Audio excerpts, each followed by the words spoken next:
Hi, I'm Sherry Stump. Thank you for joining me today.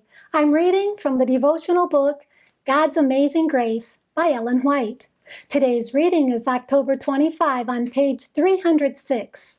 The title of today's devotion is Spiritual Exercise a Must. In 1 Corinthians chapter 16 and verse 13 it says, "Watch ye, stand fast in the faith, quit you like men, be strong." An elevated standard is presented before the youth, and God is inviting them to come into real service for Him.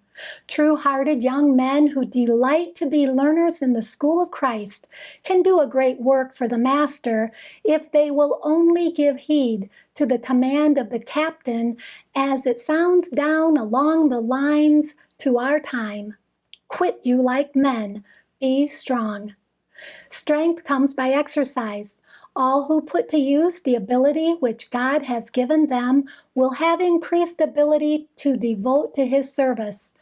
Those who do nothing in the cause of God will fail to grow in grace and in the knowledge of the truth.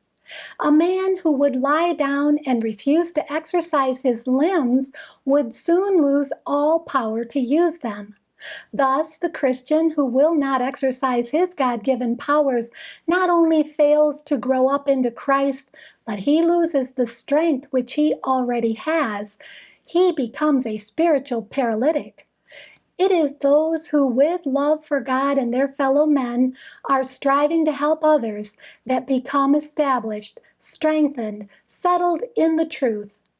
The true Christian works for God, not from impulse, but from principle, not for a day or a month, but during the entire period of life. This world is not a parade ground, but a battlefield. All are called to endure hardness as good soldiers. They are to be strong and quit themselves like men. The true test of character is found in the willingness to bear burdens, to take the hard place, to do the work that needs to be done, though it bring no earthly recognition or reward. Oh, that each one would place a proper estimate upon the capabilities that have been given him of God. Through Christ, you may climb the ladder of progress and bring every power under the control of Jesus.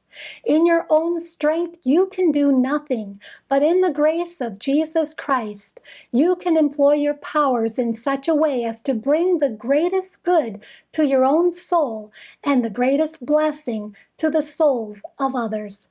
Lay hold of Jesus, and you will diligently work the works of Christ and will finally receive the eternal reward. Thank you for being with me today. Please join me tomorrow when we'll read about a divine prescription. And may God bless you abundantly above all you can ask or think.